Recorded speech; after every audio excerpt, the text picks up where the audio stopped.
கமலம், சீதாரா மற்றும் சத்ரபதி மற்றும் பல மொழி படங்களில் நடித்தவர்தான் நடிகை பானுப்பிரியா. தனது அழகாலும் நடிப்பாலும் அசத்தல் நடனத்தாலும் ரசிகர்கள் மத்தியில் முன்னணி நடிகையாக கோலாற்றி வந்தவர்.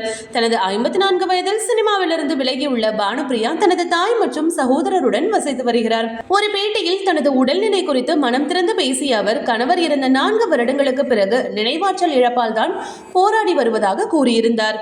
அவர் கூறும்பொழுது, எனக்கு சில விஷயங்களை நினைவில் வைத்துக் கொள்ள முடியவில்லை.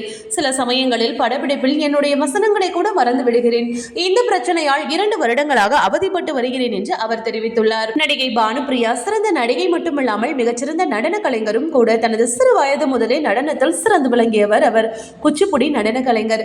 தனது இளம் வயதிலேயே நடனத்தின் மீது ஆர்வம் தனக்கு சினிமாவில் மிகப்பெரிய சொத்தாக அமைந்தது என்று அவர் கூறியுள்ளார். 1998ஆம் ஆண்டு ஆதர்ஷ் கௌசல் என்பவரை மணந்த பானுப்பிரியாவிற்கு அபிநயா என்ற மகள் உள்ளார். 2005ஆம் ஆண்டு கணவரிடமிருந்து பிரிந்து வாழ்ந்து வந்த இவரின் கணவர் 2018ஆம் ஆண்டு மாரடைப்பால் காலமானார். தற்போது சினிமாவில் இருந்து விலகி இருக்கும் பானுப்பிரியா வீட்டில் இருந்தபடியே புத்தகம் படிப்பது, தனது அன்றாட வேலைகளை கவனித்துக் கொள்வது போன்றவற்றில் ஈடுபட்டு வருவதாகவும் வாழ்க்கையை ரசிப்பதாகவும் அவர் தெரிவித்துள்ளார். பானுப்பிரியா கடைசியாக இயக்குனர் சந்தியா ராஜுவின் காதல் நாடகமான நாட்டியத்தில் ஒரு சிறிய வேடத்தில் நடித்தார் என்பது குறிப்பிடத்தக்கது. ஓகே வீவர்ஸ், இது போல சினிமா செய்திகளை நீங்கள் பார்க்க மறக்காம சினி டைம்ஸ் சேனலை சப்ஸ்கிரைப் பண்ணுங்க.